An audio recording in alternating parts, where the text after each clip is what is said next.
Yesterday was a painful day in Israel. Yesterday Hamas killed Ephraim Yonah Feldman, one of our soldiers, an Israeli-American citizen, father of 5 children. May his memory be a blessing. Yesterday we also saw a horrendous scene, something that I don't think none of us would imagine to see on a video. In this video, what we saw is Hamas terrorists throwing the body remains of a hostage out of a window. Let me repeat this. Hamas terrorists throwing the body remains of a hostage out of a window. After that, Hamas hid and buried the body remains. And then they called the Red Cross to pretend they had discovered a body. Let's see this video.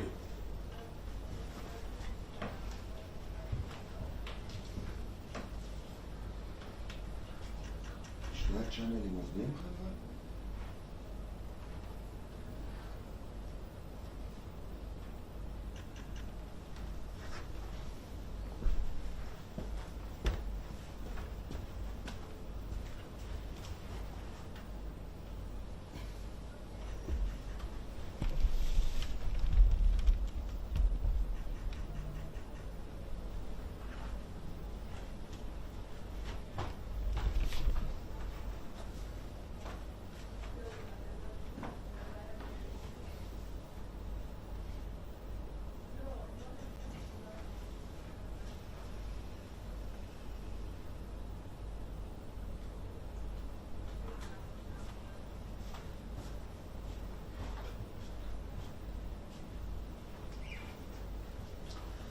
I want to show you now what the Red Cross said about this horrendous scene.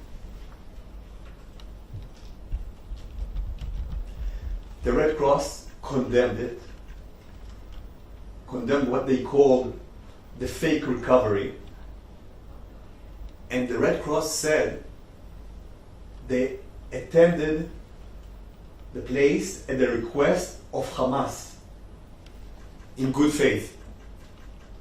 Of course, they continued saying this is unacceptable that a fake recovery was staged when so much depends on this agreement being upheld and when so many families are still anxiously awaiting news of their loved ones. This is the Red Cross. This is not the Ministry of Foreign Affairs of Israel. The video that we've just seen is appalling in so many levels. First, it shows the sick mind, and there is no other way to describe it.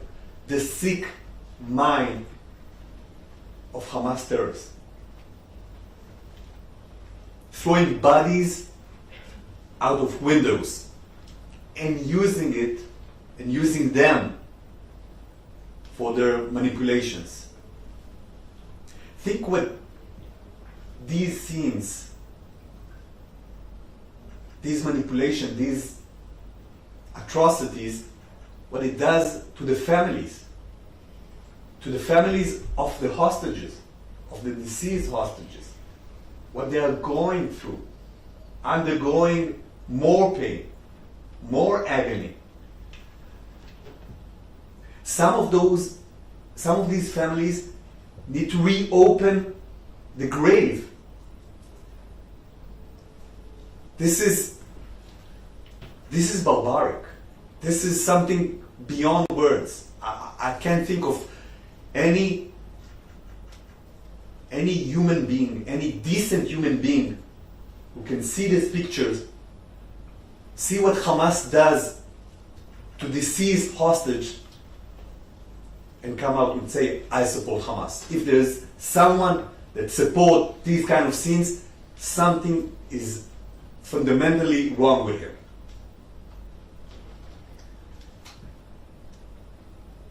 But this video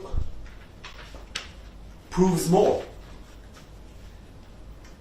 It proves that Hamas constantly lies. You have it on camera.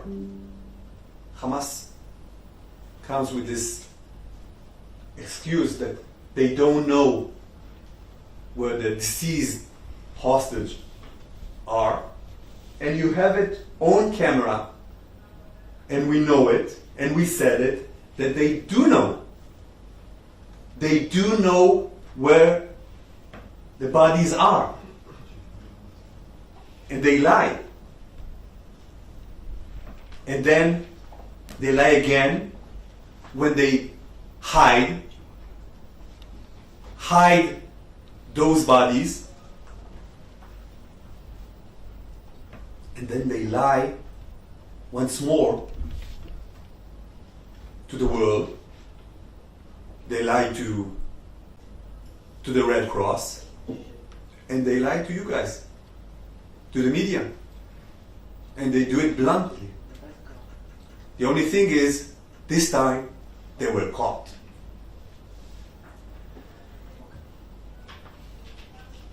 And the other thing that this video proves, and again, this is a point Israel is saying time and again, that Hamas violates time and again, constantly, the ceasefire agreement. Hamas has an obligation under the agreement to return the bodies of the hostages, but it refused to do so, even though they know exactly where the bodies are. And as I said at the beginning, this wasn't the only violation of Hamas yesterday. Hamas opened fire against our soldiers. They killed one of our soldiers.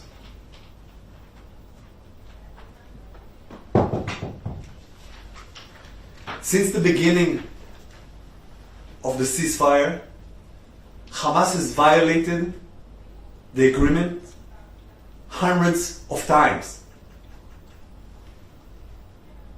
Yesterday was just another example of these violations. Israel will not stand by while being attacked.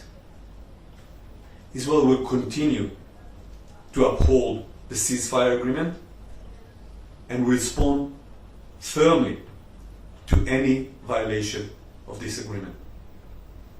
Thank you. I will now take questions. Yes, please. You want to read? I think I don't need the microphone. I'm embarrassed enough.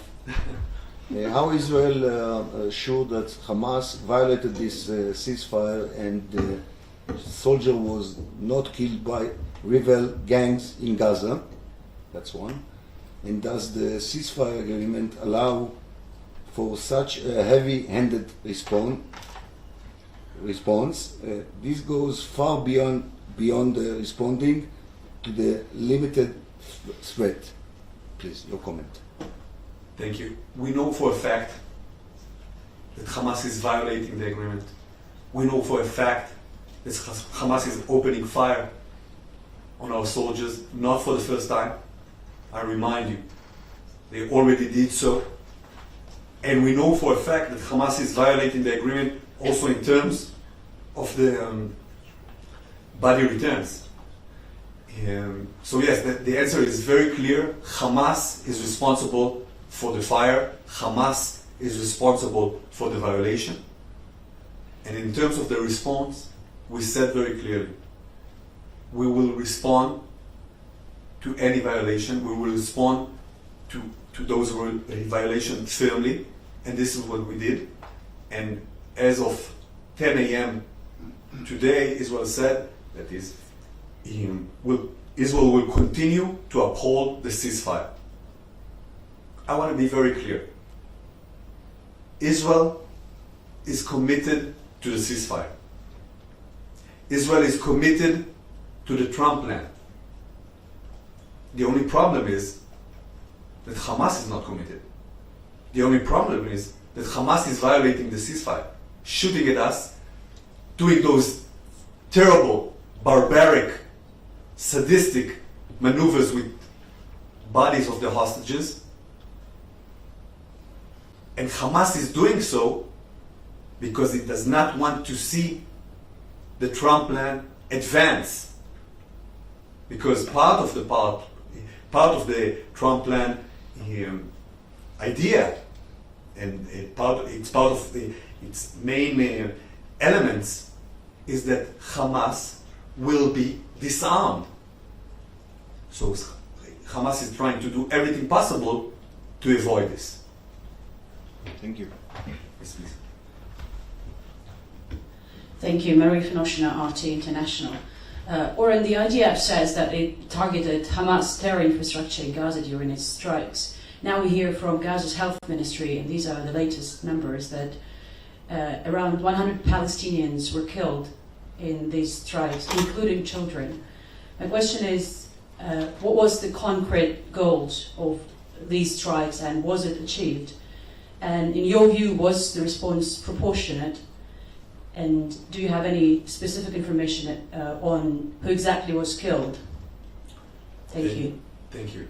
I think your question might be more accurate if you would start it.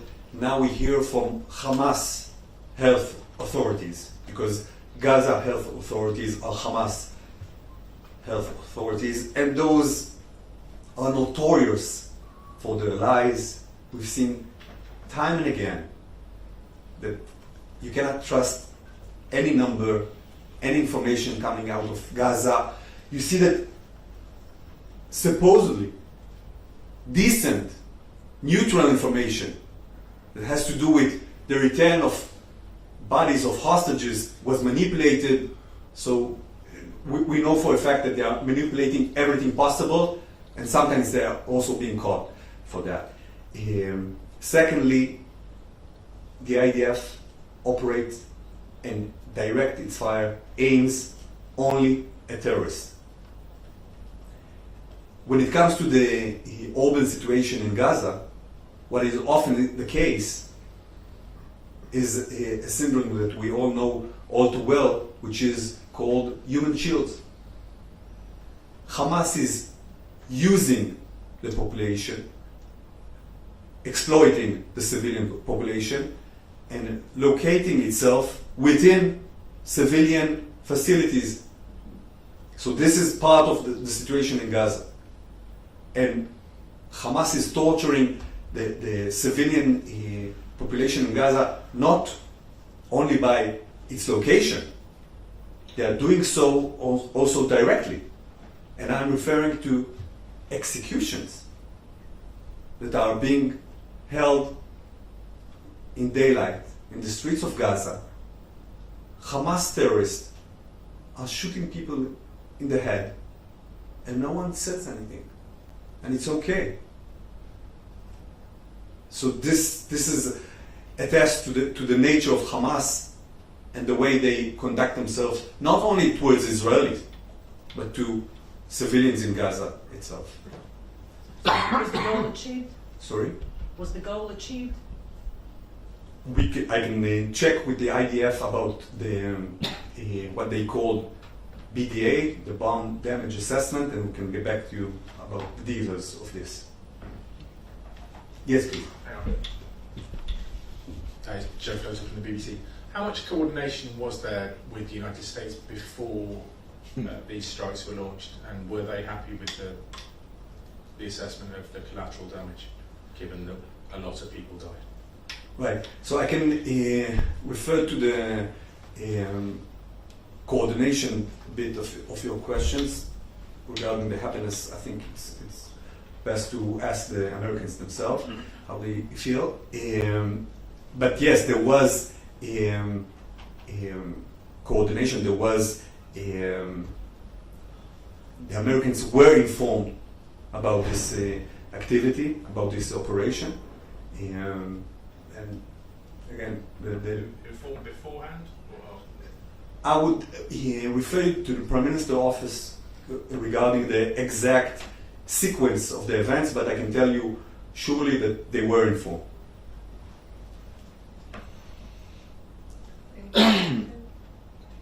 Okay, if we don't have any other questions, thank you. You have another one? It's okay.